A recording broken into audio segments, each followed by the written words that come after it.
Por razões pessoais, irei compartilhar minha experiência de forma anônima. Não é a primeira vez que compartilho algo que vivi, pois já aconteceram várias coisas comigo. Sou espanhol e professor universitário em uma universidade do México. Quando finalmente consegui uma posição nesse campo, no meu primeiro dia de trabalho, o diretor me recebeu de uma maneira muito amável e calorosa. Inclusive, ele me deu a impressão de que já nos conhecíamos. Isso não me pareceu estranho ou desconfortável. Pelo contrário, me deu uma grande satisfação. Depois ele me pediu para acompanhá-lo até a minha primeira turma de estudantes. Assim que pisei na sala de aula, houve um silêncio total, acompanhado de olhares e expressões de surpresa. Aproveitei para caminhar por todas as fileiras enquanto me apresentava.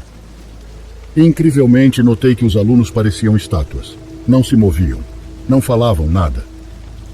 Vale mencionar que essa cena se repetiu com as 4 turmas que me foram atribuídas. Dessa maneira, os dias e semanas se passaram. Para mim era como um sonho, porque eu era o professor mais respeitado, temido, reconhecido, além de ter o maior índice de cumprimento de tarefas pelos alunos. 1 mês e meio depois entrei na sala dos docentes, um espaço destinado aos professores do campus. Lá comecei a observar os retratos dos meus colegas de trabalho, mas ao observar o meu, percebi que havia outro nome e sobrenome. A única coisa que fiz foi ir ao diretor para apontar o erro. Quando lhe disse, ele sorriu e me explicou que aquele não era meu retrato, mas sim do professor anterior. Nunca se soube nada sobre ele, nem por que se afastou ou onde estava.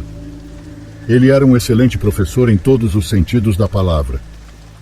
Não tenho ideia do que aconteceu ali, nem porque éramos fisicamente iguais, nem onde está o professor, mas me senti bastante estranho.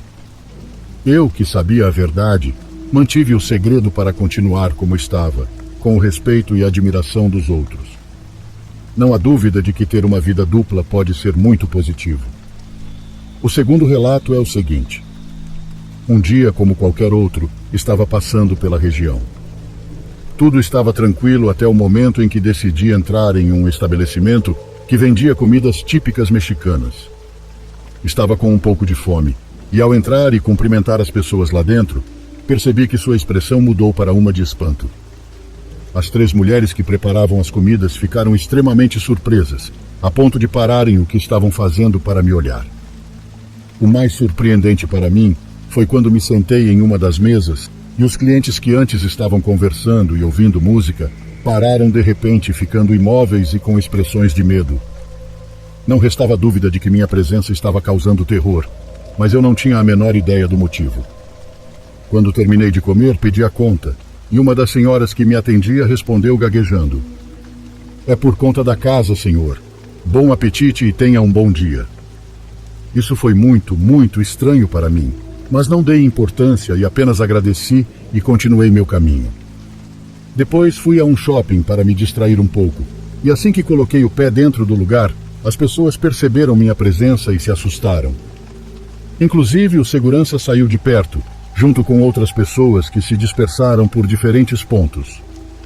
Eu não podia acreditar no que estava acontecendo. Praticamente fiquei o dia todo sem pessoas perto de mim. Pude desfrutar de vários espaços, sem ser incomodado e, melhor ainda, sem vendedores em cima de mim. Algo bem comum por ali. Quando o sol começou a se pôr, fui em direção ao ponto de ônibus. Uma quadra antes de chegar, notei que em uma das paredes havia um enorme anúncio que dizia: "Procura-se este perigoso criminoso, apelidado de O Vaqueiro." A seguir aparecia a foto do sujeito, e era idêntica à minha. Não estou dizendo que éramos parecidos. Não, era uma cópia exata de mim. Só nesse momento consegui entender tudo o que havia acontecido durante o dia. Inclusive, ao pegar o ônibus, as poucas pessoas que estavam esperando foram para longe de mim. O motorista ficou muito nervoso durante todo o trajeto e, ao descer, ele se despediu todo errado. Para ser honesto, não quis esclarecer nada. Desci do ônibus e fui para o metrô, longe da área. No meu terceiro relato, quero contar algo que aconteceu há vários anos, quando eu estava cursando o ensino fundamental. Acontece que, naquele momento, não fazia mais de 6 anos que havia falecido o ator Raul Chato Padilla, conhecido por sua participação em um programa de Chespirito, onde interpretava o Jaiminho Carteiro. Neste ponto, vocês devem estar se perguntando o que isso tem a ver com a história. Acontece que, ao retornar das férias de fim de ano, nossa professora, que já era uma pessoa de idade avançada, se aposentou e ficamos 2 semanas sem aulas. Depois desse tempo, na segunda-feira seguinte, a diretora entrou na sala e nos deu a notícia de que na terça-feira já teríamos um novo professor. Ficamos curiosos para saber quem seria, pois durante anos anteriores só tivemos uma professora. Enfim, chegou a terça-feira, e quando a diretora nos pediu para receber o novo professor em ordem, nos surpreendemos ao ver que ele era idêntico a Raul Padilla. Aqueles que conhecem seu trabalho não me deixarão mentir quando digo que ele era um senhor com cara de poucos amigos, mas com uma voz e uma personalidade imponentes. Sobretudo para nós, que éramos apenas crianças. Lembro que até hoje, ele era um professor que com um olhar, um gesto ou uma palavra, nos mantinha quietos. Assim passaram 6 meses até o final do ano letivo. O professor não compareceu à nossa festa de despedida. O que posso dizer é que até hoje tenho gravado o impacto do dia em que o conhecemos. Muitos falam sobre falhas na Matrix e na realidade. Para mim, essa é a única explicação para tudo o que aconteceu comigo. Como é possível que exista um professor idêntico a mim na mesma escola onde atualmente dou aulas?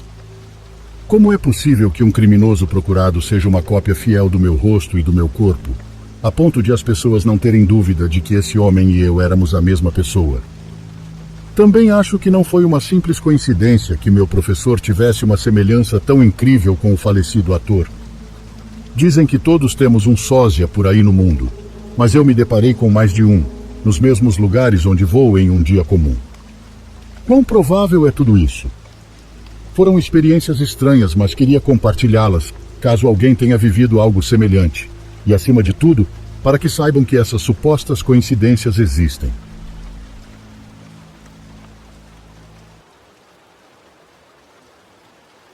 Eu cresci no sul dos Apalaches, no oeste da Carolina do Norte, a 30 minutos da cidade de Asheville. As colinas e vales das montanhas Apalaches são algumas das montanhas mais antigas do mundo, com algumas formações rochosas datando de mais de 1 bilhão de anos. Isso significa literalmente que elas estavam aqui antes mesmo de existirem animais terrestres. Como na maioria das coisas que estão na Terra há muito tempo, há anomalias inexplicáveis, tanto benevolentes quanto malevolentes.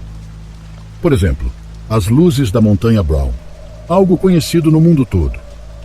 Nunca em minha vida me senti ameaçado ou desconfortável ao testemunhá-las de um ponto de vista sábio. Elas não são nem boas nem más, simplesmente são. No lado benevolente, às vezes você passa por uma igreja abandonada perto da propriedade dos meus pais e pode sentir uma energia boa, quente e feliz. É como aquele primeiro dia quente de verão, quando o sol não está muito quente, mas também não está frio. Bem, esta história não é sobre uma dessas anomalias. É sobre algo que definitivamente era malévolo. Há cerca de uma década, eu estava em um curso noturno, estudando mecânica automotiva. Eu ia para a aula por volta das 14 horas, depois de sair do meu trabalho de meio período, e acabava chegando em casa por volta das 22h30, dependendo do trânsito, é claro. Todas as noites eu dirigia pela mesma estrada na minha velha caminhonete Dodge de 1993. Algumas noites ficavam um pouco entediantes, e eu pegava um caminho diferente, saindo e dirigindo pelas estradas secundárias. Nesta noite em particular, eu decidi ficar na estrada onde estava, porque só queria ir para casa e me deitar na cama. Era quinta-feira e não havia aula na sexta, e eu queria ir para a cama cedo para poder ir para a floresta e fazer uma caminhada no dia seguinte, assistindo ao nascer do sol. Quando entrei na saída de onde meus tios moravam, a noite pareceu ficar mais escura, e nenhum dos animais que eu podia ouvir pelas janelas abaixadas fazia mais barulho. Eu nunca havia enfrentado nenhum tipo de ansiedade em minha vida, mas naquele momento algo parecia errado, e não havia como eu entender o que era. Parei na rampa de saída, virei para descer a estrada e notei que o posto de gasolina estava sem luzes. Era um posto de parada de caminhões 24 horas e sempre tinha luzes acesas, mas não pensei muito nisso. Apenas considerei que poderia haver uma queda de energia, mas não conseguia me livrar da sensação de que algo estava definitivamente errado.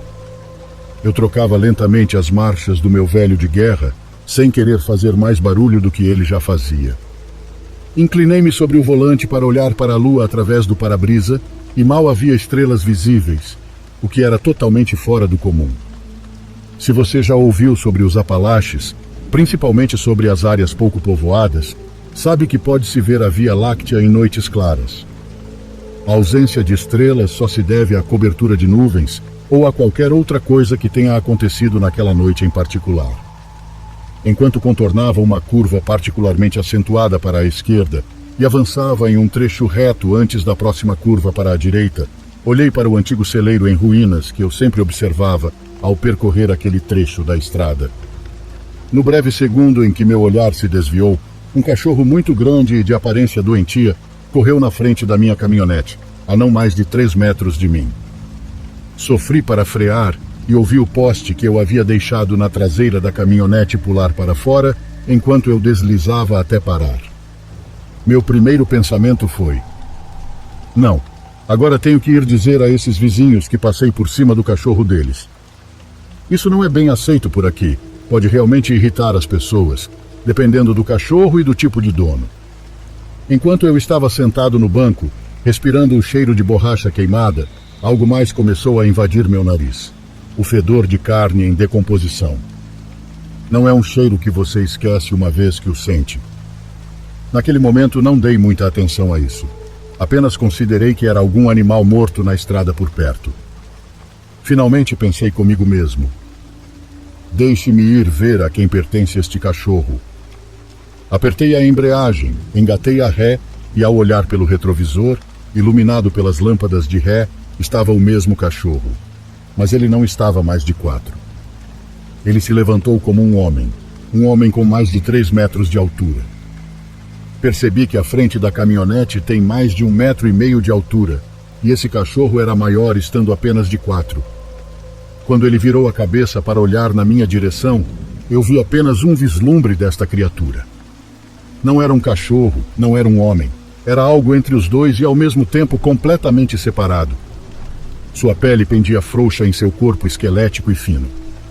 Seu braço direito parecia um pouco mais longo que o esquerdo, e ambos pendiam anormalmente baixos em relação a qualquer um dos animais que essa criatura parecia ser. Enquanto recuperava os sentidos, virou-se e olhou para o espelho como se soubesse exatamente onde eu estava sentado. O rosto era o de um homem, mas as bordas do rosto não pareciam totalmente definidas. Não tinha olhos nem cabelo, e a pele que pendia de seu rosto era de uma cor cinza fria e sem vida. O nariz era curto e enfiado em seu rosto como o de um bulldog. Apesar de não ter olhos, ele olhava em minha direção como se me enxergasse. Essa parte ainda me causa calafrios pelo corpo. Pareceu uma eternidade, mas não se passou mais de 5 segundos comigo paralisado ali. Uma luz se acendeu na casa ao lado da estrada, fazendo a criatura virar o olhar naquela direção e correr para a floresta em 2 pernas, como um ser humano. Eu engatei rapidamente a primeira marcha e queimei os pneus. Engatei a segunda e dirigi o mais rápido que pude para casa. Quando cheguei em casa, meus pais estavam dormindo. Fui para o meu quarto no porão, carreguei todas as armas de fogo que possuía e tranquei todas as portas. Não conseguia acordá-los. Quero dizer, quem diabos acreditaria nisso às 11 da noite de uma quinta-feira? O porão estava estranhamente quieto naquela quase madrugada. Até os cães que se levantavam para fazer barulho em todas as horas da noite estavam em silêncio. A velha casa de madeira nem sequer rangia ou estalava naquela noite, como de costume. Por volta das 3 da manhã, comecei a ficar sonolento, e quando fui deitar a cabeça para dormir um pouco, senti novamente o cheiro de morte. No começo era fraco, mas definitivamente estava lá. Pensei comigo mesmo: você está ficando louco, nada daquilo era real. Mas à medida que pensava nisso, o cheiro se tornava mais e mais perceptível, até que encheu todo o porão. Meu pai tem um escritório em casa no porão com 2 grandes portas de vidro voltadas para a Floresta Nacional, uma floresta de 500 mil acres. Finalmente criei coragem para sair do meu quarto e ir para a sala de estar do porão, com minha espingarda carregada em mãos. Quando virei à direita, saindo da sala de estar para o escritório do meu pai, iluminei as portas de vidro com a lanterna e no limite da floresta estava a criatura. Ela estava imóvel, olhando diretamente para a luz sem medo, com aquelas órbitas vazias. Rapidamente cobri a luz da minha espingarda, corri para a sala de estar e liguei as luzes externas. Para minha surpresa, a criatura não estava mais parada na beirada da floresta, mas entre a casa e a floresta, ainda imóvel. Abri a porta e disparei todas as balas que tinha em sua direção. Não tenho certeza se acertei algum tiro porque aquilo correu sem emitir qualquer som. Corri para o andar de cima e falei com meu pai que não acreditava em uma palavra do que eu estava dizendo. Quando voltamos para o andar de baixo, o fedor havia desaparecido, o que meu pai usou como prova de que nada estava acontecendo. Mas eu sei que ele estava errado. Algo está nas montanhas e não é natural, não é amigável. Desde aquela noite eu nunca mais fui o mesmo. Essa experiência abrange desde a infância da minha mãe até a minha adolescência. Eu sempre tive um grande interesse pelo paranormal, desde que me lembro. Passei a maior parte da minha infância em uma fazenda da família em Franca. Essa fazenda pertencia à família da minha avó materna. Morávamos em uma casa normal de 3 quartos, bem ao lado da estrada que atravessa todo o terreno. A cerca de 30 minutos dali estava a fazenda da família do meu avô, onde minha mãe cresceu. Vou começar com as minhas primeiras memórias. Não posso dizer exatamente quando ou como começou, mas sempre era depois que meus pais me colocavam na cama e saíam. Eu estava em uma cama normal, de frente para a porta. Sempre dormia com a porta aberta e a luz do armário e do corredor acesas. Não deixava que saíssem até acenderem essas luzes, porque sabia o que estava por vir. Nunca conseguia pedir que fechassem a porta, e acho que nunca saberei exatamente por quê. Assim que saíam, eu fechava os olhos, abria-os, e então ficava paralisada, olhando para o corredor na direção da porta do banheiro. Assim que piscava, via o primeiro ocupante estranho no corredor. Um homem sombra, ou como a maioria o conhece, o homem do chapéu. Ele tinha cerca de 2 metros de altura, usava um chapéu grande e um sobretudo. Nunca vi nenhum traço real nele. Era apenas uma silhueta. Ele aparecia e andava pelo corredor em direção ao quarto do meu irmão, e só isso. Voltaremos a falar desse sujeito mais tarde, pois ele desempenha um papel mais importante. Lembre-se dele como Thomas por enquanto. Eu piscava e a próxima aparição surgia. Essa ainda me provoca terror. Tentava pensar nela como um guardião. Minha mente jovem até pensava que poderia ser um anjo de aparência estranha. Eu não conseguia pensar em nenhum outro motivo positivo para que ela ficasse parada na porta e me encarasse, por Deus sabe quanto tempo, e acredite, eu sempre tentava ser positiva a respeito. Não era um homem, embora se erguesse como um. Tinha o rosto e as características de um cachorro, quem sabe até um cervo. Tinha pelos curtos e castanhos pelo corpo, fora os braços muito longos que pendiam abaixo dos quadris. As patas pareciam mãos, mas ainda eram muito parecidas com patas, com garras. Também tinha pernas muito longas, tinha olhos pretos e pequenos e um focinho longo com um pequeno dente afiado de cada lado. As orelhas eram pontudas e altas. Ficavam a apenas alguns centímetros de atingir o topo do batente da porta. Não me lembro se imaginei isso, mas parecia que uma aura brilhante e branca pairava sobre sua cabeça. Ele simplesmente ficava parado ali, me encarando por um tempo que parecia uma eternidade, sem expressão ou indicação de emoção, apenas com aqueles olhos pretos em forma de amêndoa. Tudo o que eu podia fazer era olhar para ele, incapaz de me mover, apenas esperando em terror. E então, eventualmente eu piscava e ele desaparecia. Refleti por anos sobre o que poderia ser. Quando era mais jovem, pensei na ideia de que era um espírito. Depois pensei que poderia ser um animal espiritual, de guarda. Nunca vi uma imagem ou descrição de algo semelhante até hoje. A descrição mais próxima que ouvi é a de um skinwalker. Mas, pelo que sei, eles não podem entrar em sua casa, a menos que você os deixe entrar, e ele nunca me fez mal. Já desenhei imagens dele, e ainda sinto calafrios quando descrevo ou desenho isso. Não sei quais eram suas reais intenções, embora não ache que realmente queira saber. Na maior parte do tempo, tentava vê-lo como um guardião, depois que minha mãe me disse que poderia ser, talvez apenas para aliviar meu medo. Às vezes penso que talvez fosse apenas neutro, talvez estivesse simplesmente ali. Posso dizer felizmente que nunca mais o vi e não desejo vê-lo novamente. A última entidade de que me lembro é nada menos que a silhueta de algum tipo de gorila que corria pelo corredor. Legal e bobo, eu sei. Comecei a vê-lo depois que comprei uma pequena estátua de elefante que estava em uma loja de antiguidades.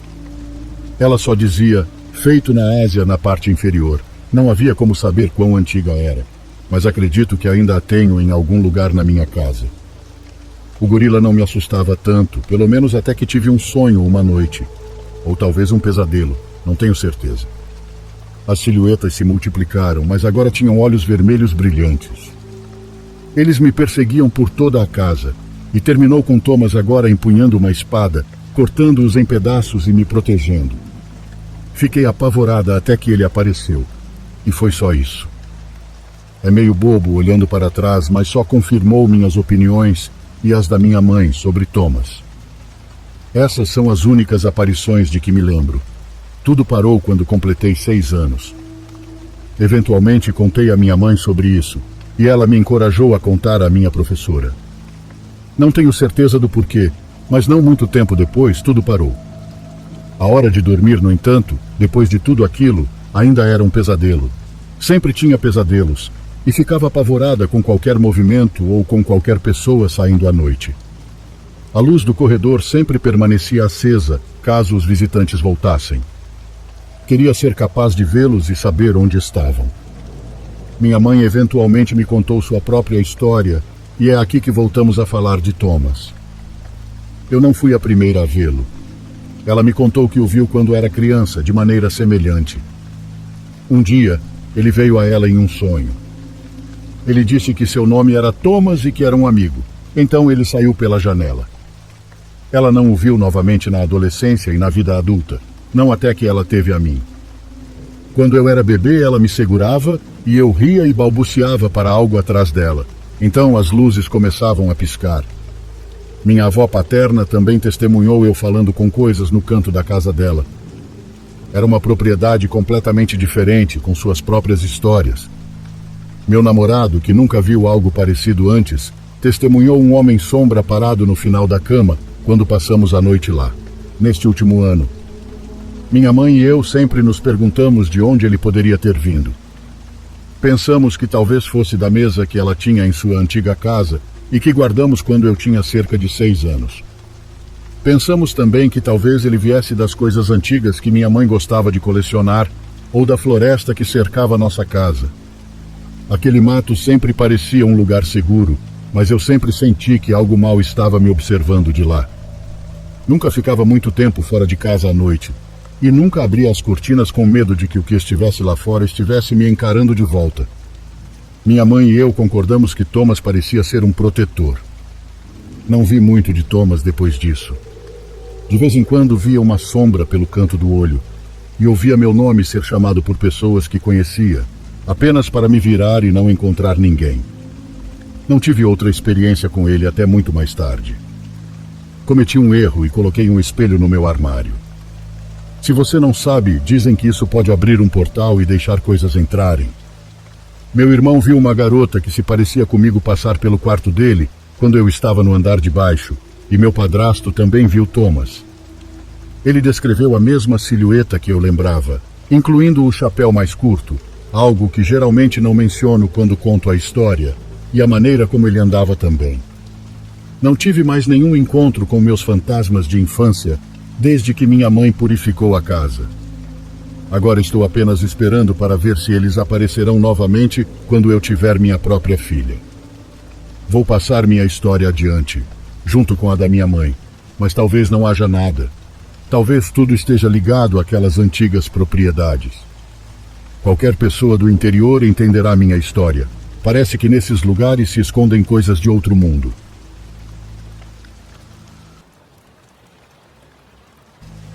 Meu nome é Marcelo e sou colombiano. Eu era coletor de lixo em meados de 2012 e estava passando por um momento muito difícil em casa. Minha esposa estava doente, sofrendo de câncer, e o tratamento era caro demais. Eu já estava endividado por todos os lados para poder arcar com os custos, mas meu salário não era suficiente para cobrir tudo, e quando o dinheiro emprestado acabou, fiquei sobrecarregado por uma grande quantidade de problemas que pareciam não ter solução. Quando minha esposa dormia, eu a observava, percebendo que por ela eu faria tudo neste mundo, mas era um simples coletor de lixo, não ganhava muito. E por causa de sua doença, ela teve que parar de trabalhar. Já não estava apta para o cargo. Todas as noites eu me ajoelhava para pedir a Deus que a salvasse ou que me desse forças e oportunidades. Sempre tive uma fé imensa nele, entregando minha vida desde que acordava até a hora de dormir. Não conseguia imaginar o momento em que minha esposa morresse por causa daquela doença e chorava todos os dias ao pensar nisso. Buscava trabalho em outros lugares onde pagassem mais, mas todos me rejeitavam. Alguns nem se davam ao trabalho de me ligar, e isso era o pior de tudo. Sentia que nunca encontraria uma solução. Foi então que chegou o dia em que me disseram no trabalho para caminhar na zona onde normalmente fazia a coleta. Parece que contratariam pessoas novas, o que levou a uma nova organização dos locais e tudo mais. Eu não dei muita importância, pois onde eu estava ficava mais perto de casa. Os dias passaram e eu trabalhava como de costume, e então, ao pegar algumas sacolas de lixo, um folheto caiu no chão. Uma publicidade de uma entidade que emprestava dinheiro a pessoas sem se importar com o que elas deviam em outros lugares ou com as dívidas que tinham com os bancos. Isso me chamou muito a atenção e decidi que investigaria um pouco mais, na esperança de conseguir dinheiro para o tratamento da minha esposa e outras pendências. A ideia martelava na minha cabeça durante o dia e eu não consegui me segurar, então fui até aquele lugar no meu horário de trabalho, sem me importar com nada. Desci do caminhão pedindo ao meu colega que não dissesse nada. Fui rapidamente para casa, troquei de roupa e fui ao local. O lugar era um pouco estranho, ficava no meio de um beco escuro e a porta estava no fundo. Pude ver a placa em cima da porta e caminhei lentamente, considerando esquecer tudo e voltar ao trabalho, mas no final não fiz isso. Acho que pensei muito na doença da minha esposa e que qualquer coisa poderia valer a pena, desde que eu conseguisse dinheiro para o tratamento dela. Bati na porta e ela se abriu. Do outro lado havia apenas escuridão. Não se via nada, mas entrei mesmo assim. Segundos depois, a porta às minhas costas se fechou e algumas luzes muito fracas se acenderam, iluminando a sala e me permitindo ver cerca de 9 pessoas com máscaras me observando. Eu não sabia quem eram, mas me sentia em perigo. Meu desespero por encontrar ajuda me cegou. Ou talvez eu tenha percebido, mas as ignorei. Tentei abrir a porta para ir embora, mas de alguma forma ela já estava trancada. Todos me olhavam enquanto eu ficava estático, sem saber o que estava acontecendo, até que uma mulher tirou a máscara e me disse para me aproximar, que de qualquer forma a porta não se abriria até que eles decidissem. Eu tive que obedecer e então ela me contou tudo o que eu estava passando, a doença da minha esposa, as dívidas, tudo, como se estivessem me observando desde sempre. Garantiram que tinham a solução para todos os meus problemas, mas eu precisava dar algo valioso em troca. Respondi que, como eles sabiam, eu não tinha dinheiro e nenhum objeto de valor, e foi então que ela me disse que eu deveria vender e entregar minha alma ao diabo uma vez que morresse. Só assim ele poderia nos dar uma vida digna e plena em troca do que exigia. Eu não era capaz de sacrificar minha alma, pois eu era crente em Deus, e disse a eles que me deixassem ir, mas foi então que um deles sacou uma faca, e a mulher disse que eles não tinham permissão para me deixar sair, a menos que eu comprometesse minha alma, e se eu não o fizesse, me matariam naquele instante.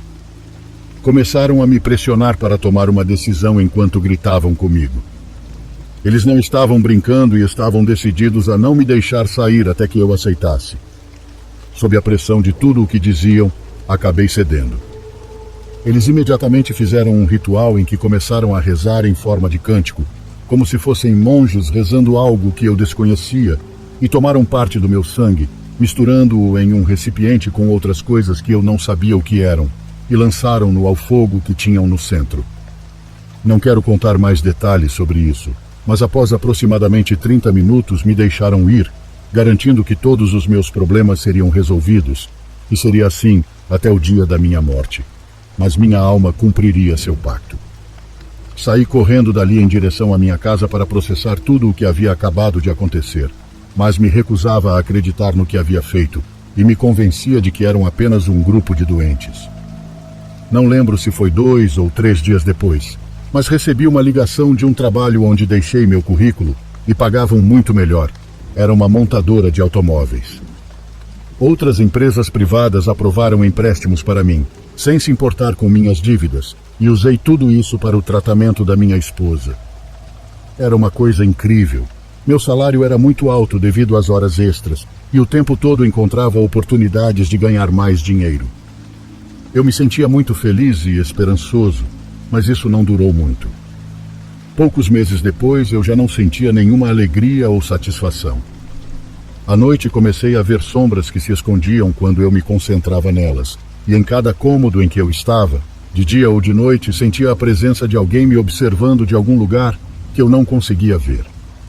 Não era só isso, o tempo todo eu ouvia vozes que me instigavam a me machucar, dizendo coisas muito perturbadoras e horríveis que me deixavam aterrorizado. Eram seres diabólicos tentando me levar a tirar minha própria vida para que pudessem ficar com minha alma. Desde o dia em que fizeram aquilo comigo, sou infeliz tanto quanto se pode imaginar. Choro todas as noites e sei que não tenho o perdão de Deus. Eu deveria ter morrido naquela noite, mas em vez disso cedi, e tenho que viver com isso.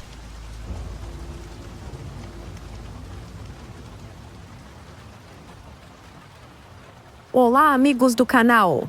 Sejam bem-vindos! E, por favor, ajude nosso canal a crescer. Curte, compartilhe e inscreva-se. Se alguém me tivesse contado o que vocês vão ouvir, eu pensaria que a pessoa inventou ou que tem muita imaginação. Mas a seguinte história aconteceu comigo em primeira mão quando eu era pequeno, e também com meu pai. Ele já faleceu, mas nenhum de nós dois conseguiu esquecer o que nos aconteceu naquela tarde de agosto. Eu nasci em uma família que teve muita dificuldade para conseguir as coisas na vida. Meus pais eram pessoas humildes do campo, e além disso, vivíamos no meio do mato. Nossa casa era a última da vila e ficava no caminho que subia um monte cheio de pinheiros. Pouca gente se animava a subir lá, principalmente porque se espalhou o rumor de que lá em cima havia pessoas que gostavam de fazer coisas ruins. Meu pai dizia que o que realmente acontecia era que algumas pessoas brigavam por troncos de árvores para extrair a resina e depois vendê-la. Ou mais ao fundo também cortavam árvores para vender a madeira de forma ilegal. Neste ponto entra uma terceira versão, a do meu velho Benedito, ou Dito.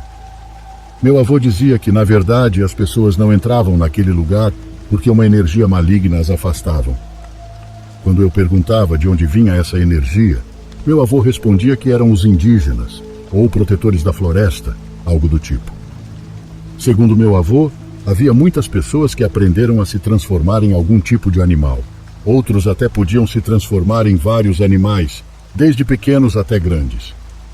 O povo resistiu o máximo que pôde à mistura cultural, e embora não tenha conseguido evitá-la completamente, até hoje a maioria das pessoas é indígena.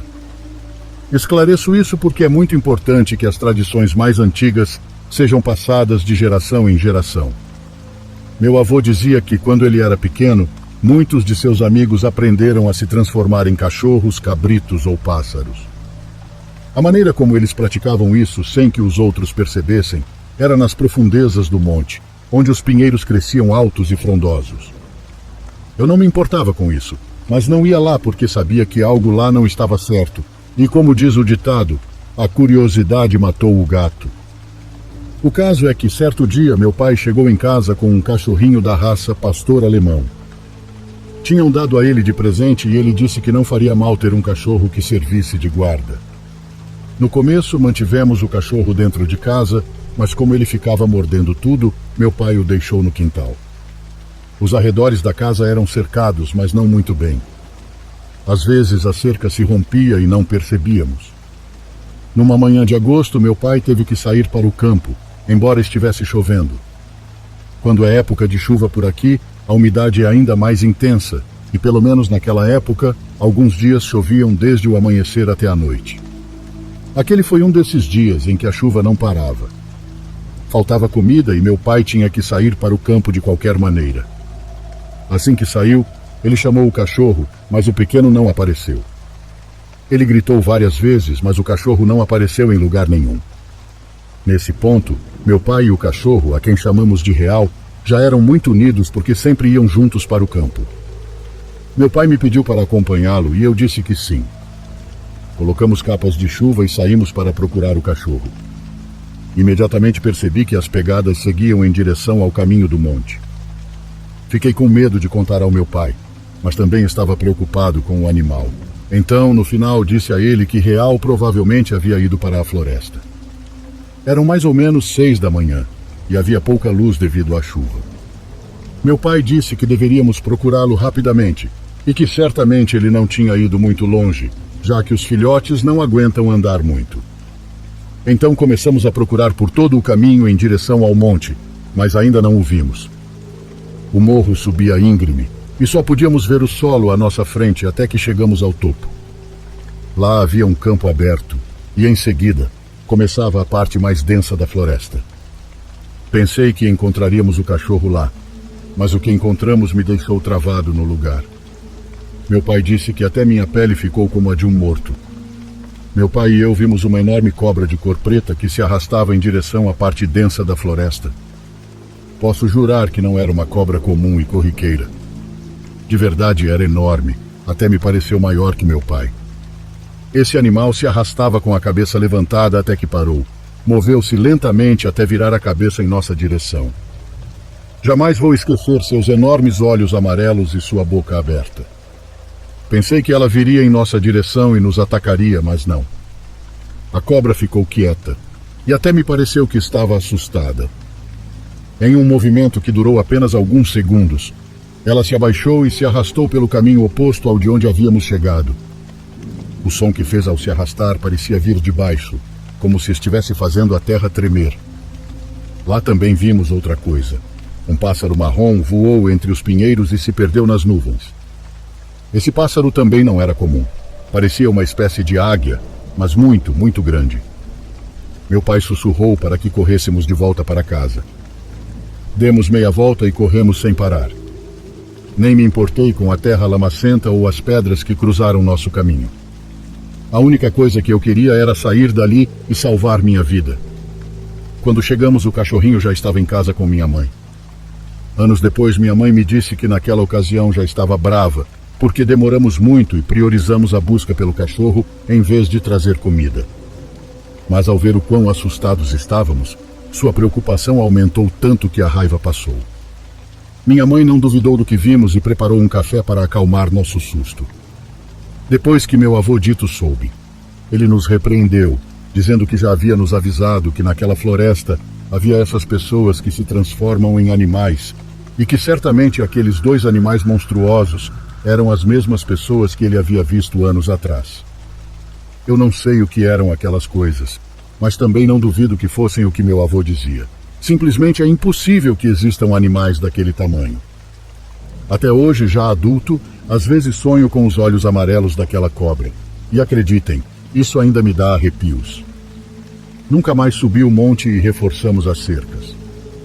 Como podem imaginar, essa é uma experiência que nunca vou esquecer.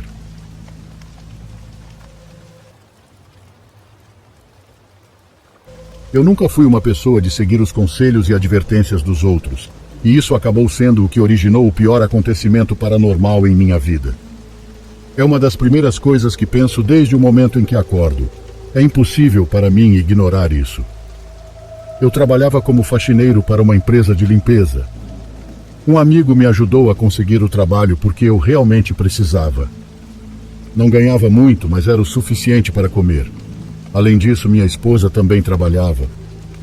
Ela nunca me recriminou por ganhar menos do que ela. Sempre fomos nós 2 contra tudo. Acho que coisas como essas fizeram com que eu me apaixonasse perdidamente por ela e por isso nunca me afastei. Meus colegas de trabalho também eram boas pessoas. Eles sempre me davam palavras de incentivo, além de ideias sobre como ganhar mais dinheiro, fora o salário que já recebíamos. Eles geralmente falavam de turnos noturnos em outros lugares, ou às vezes sobre os fins de semana que pagavam bem, e eu considerava todas as opções. Gostava de me cercar de pessoas que, independentemente da situação, mantinham o foco no futuro, sempre procurando uma maneira de melhorar. Essas eram as pessoas que valiam a pena. Quanto ao meu trabalho, às vezes encontrávamos uma ou outra coisa valiosa, como telefones que as pessoas deixavam cair, carteiras, entre outras coisas. A verdade é que nos aproveitávamos do descuido das pessoas, mas esta história começa com algo um pouco mais peculiar do que isso. Eu estava recolhendo lixo como em qualquer dia normal, e foi então que vi uma caixa de sapatos. Achei que estava vazia, mas não estava. Dentro havia um tênis branco completamente novo, como se tivesse acabado de sair da loja. A primeira coisa que fiz foi verificar o tamanho, e por sorte me servia. Fiquei muito animado. Coloquei de lado e continuei com meu trabalho, até que voltei para onde estava minha bolsa e coloquei os tênis dentro, me livrando da caixa que não tinha nenhum valor. Contei aos meus colegas e imediatamente me disseram que aquilo estava um pouco estranho. Ninguém encontrava um par de sapatos novos no lixo, assim do nada. Eles estavam muito à vista de qualquer pessoa. Era impossível que ninguém tivesse percebido. Outros disseram que talvez alguém os tivesse deixado lá de propósito, para que outra pessoa os levasse para casa, o que significava que havia algo por trás de tudo aquilo. Entre conselhos, me disseram para deixá-los onde os encontrei, que de qualquer forma não resolveriam nada na minha vida. Eram apenas simples sapatos, nada mais. Eu não dei ouvidos. Apenas disse que não havia nada de errado em ter sorte de vez em quando. Mas vi que estavam com caras muito sérias. Percebi que estavam realmente preocupados. Gostaria de ter sido mais cauteloso, mas minha teimosia me fez ignorá-los, e então fui para casa com os sapatos sem me importar com suas opiniões. Minha esposa me disse algo semelhante. Disse que se eu não tivesse comprado aqueles sapatos, então eles não deveriam estar em casa. Afinal, pertenciam a outra pessoa. Eu também a ignorei. Parecia ridículo pensar que um par de sapatos pudesse representar alguma ameaça. Também não dei ouvidos a ela, e ela simplesmente deixou o assunto de lado sem dar mais importância. Naquela noite, de madrugada, o relógio marcava 2 da manhã quando acordei de um pesadelo horrível, onde um homem me xingava por levar suas coisas. Eu acordei agitado e suando, com o coração acelerado. Realmente me sentia mal, mas deduzi que poderia ser coincidência que isso acontecesse no mesmo dia em que usei os tênis. Quis acreditar que sonhei aquilo por causa de tudo que me disseram, mas antes de poder me deitar novamente, ouvi um barulho que vinha de fora. E eu não fui o único. Minha esposa também acordou, perguntando o que era aquele barulho. Não tivemos outra opção a não ser dar uma olhada. Confesso que naquele momento estava assustado. O sonho era uma coisa, mas de repente ouvir um barulho estranho de algo batendo no chão não era normal. Me preparei para enfrentar o que fosse. Honestamente, teria preferido que fosse um ladrão querendo roubar algo, mas não.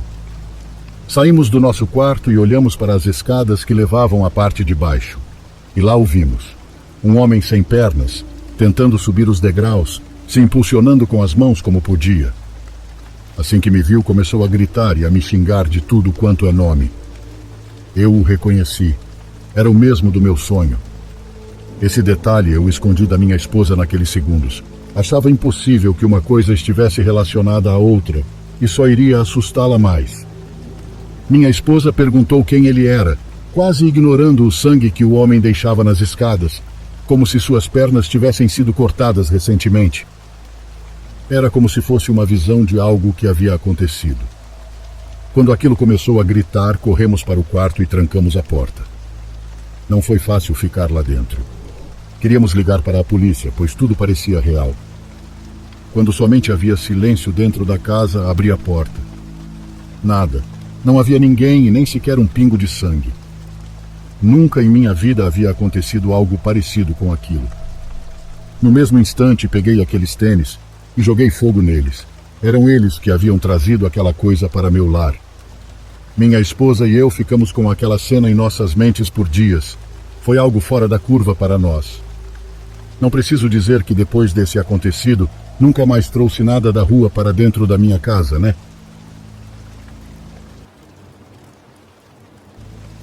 Eu costumava possuir e administrar uma fazenda de laticínios, cerca de 1 hora fora de Milwaukee. Eu a administrei por quase 20 anos, antes que a economia piorasse e eu tivesse que vendê-la. Hoje em dia, moro na cidade, trabalhando em um emprego normal das 9 às 5, até chegar minha hora de me aposentar. Mas não posso dizer que sinto falta da fazenda, não depois do que aconteceu. Tudo isso aconteceu há cerca de 12 anos. Eu tinha uma equipe pequena para ajudar a administrar o lugar, na maioria jovens da região e alguns funcionários de longa data, mas precisávamos de alguém para cuidar da paisagem e manter o lugar bonito. Veja bem, às vezes fazíamos visitas guiadas, grupos escolares e coisas do tipo. Às vezes era de graça, outras vezes eles pagavam, o que rendia uma renda extra, bom para as relações com a comunidade. Com isso, coloquei um anúncio no jornal local e foi assim que conheci um homem chamado Davis. Ele parecia legal no começo. Um cara quieto, talvez nos seus 30 anos, e disse que tinha acabado de se mudar para a região. Ele tinha alguma experiência com jardinagem e estava disposto a trabalhar por um salário razoável. Então, eu o contratei. O principal trabalho de Davis era manter as áreas ao redor da casa da fazenda e da rota de turismo limpas. Mas ele tinha um interesse especial no lago que tínhamos, um pouco distante da casa principal. Disse que queria criar uma verdadeira obra-prima lá, algo para impressionar os turistas. Eu imaginei que não faria mal, então deixei ele à vontade. Lembro-me de uma vez em que fui verificar seu progresso no lago. Ele estava plantando novas flores, e eu fiz um comentário sobre como elas estavam bonitas. Ele se virou para mim com um sorriso estranho e disse: "A beleza é só superficial, senhor. O que realmente importa é o que está por baixo." Agora isso pode não parecer tão estranho por si só, mas foi o jeito como ele disse. Seus olhos tinham um olhar intenso, como se ele estivesse tentando me dizer algo sem realmente dizer. Me deu arrepios. Outra vez, eu o ouvi conversando com um dos adolescentes que trabalhavam meio período na fazenda. Davis estava falando sobre como as plantas crescem melhor quando tem algo para se alimentar. Disse que tinha um fertilizante especial que ele mesmo fazia. O jeito como ele falava sobre isso, quase com alegria, me fez tremer. Mas o incidente que realmente me marcou aconteceu cerca de 6 meses depois que Davis começou a trabalhar para nós. Eu estava passando pelo galpão de equipamentos no final de uma noite quando ouvi um barulho lá dentro. Naquela época, todos os outros trabalhadores já haviam ido para casa há horas. Então fiquei curioso. Espiei lá dentro e lá estava Davis. Ele tinha uma de nossas grandes facas de caça e estava apenas olhando para ela, passando o dedo pela lâmina. Ele não me notou de imediato, e o olhar em seu rosto, eu nem consigo descrever direito. Era uma mistura de fascinação e fome. Quando ele finalmente olhou para mim, ele se assustou como se tivesse sido pego fazendo algo errado. Eu o ouvi murmurar algo sobre verificar as ferramentas e passou por mim apressadamente. Fiquei lá parado por talvez bons 5 minutos depois que ele saiu, apenas tentando me livrar do calafrio que tomou conta de mim. Comecei a prestar mais atenção em Davis depois disso. Nada ostensivo, entende? Eu não queria acusá-lo de nada. Ele não tinha realmente feito nada de errado, mas eu mantive um olho nele. Notei que às vezes ele chegava ao trabalho com arranhões nos braços ou sujeira debaixo das unhas, mesmo logo de manhã. Uma vez eu poderia jurar que vi algo que parecia sangue na manga dele, mas quando olhei de novo, não estava mais lá. Cerca de 1 ano depois que contratei Davis. Bem, Davis simplesmente desapareceu. Ele não apareceu para trabalhar um dia. Não ligou. Seu telefone também foi desconectado quando tentei contatá-lo. Fui até o endereço que ele me deu quando o contratei, mas a pessoa que morava lá disse que nunca tinha ouvido falar de um Davis. Fiquei perturbado, claro, mas também um pouco aliviado. Tudo sobre Davis sempre me deixou nervoso, e agora ele tinha ido embora. Achei que isso fosse o fim, mas não foi, nem de longe.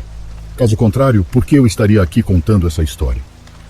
Foi quase exatamente 1 ano após o desaparecimento de Davis que as coisas tomaram um rumo verdadeiramente horripilante. Eu estava no lago, o mesmo que Davis passou tanto tempo cuidando. O mato tinha ficado bastante grande desde que ele se foi. Eu também não tinha contratado ninguém para cuidar dele. Havia uma área perto da beira da água que estava crescendo como louco. As plantas lá eram enormes, muito maiores do que eu esperava, e as cores estavam todas erradas, vivas demais, quase berrantes. Lembrei-me do que Davis disse sobre seu fertilizante especial e senti um arrepio na espinha. Não sei o que me possuiu para começar a cavar. Curiosidade? Um pressentimento mórbido? Seja o que for, eu gostaria de tê-lo ignorado, deixado outra pessoa fazer a escavação, porque o que eu encontrei... ainda tenho pesadelos. A cerca de 60 centímetros de profundidade, bati em algo sólido. No começo pensei que fosse uma raiz, talvez um pedaço de equipamento antigo que tinha sido enterrado lá. Mas à medida que fui limpando mais a terra, percebi que estava olhando para um crânio humano. Gostaria de poder dizer que mantive a calma, que chamei a polícia imediatamente. Mas para ser honesto, eu entrei em pânico. Me afastei correndo, caí de costas e fiquei ali sentado, olhando para o crânio parcialmente descoberto por horas, ou pelo menos pareceram horas. Quando finalmente me recompus, chamei o xerife. Eles vieram com uma equipe de perícia e começaram a cavar mais. Encontraram 2 corpos enterrados lá, ambos de mulheres. O legista estimou que estavam lá havia cerca de 2 anos. A investigação que se seguiu foi um pesadelo. A polícia estava por toda a minha fazenda, e havia milhares de repórteres farejando em busca de uma história.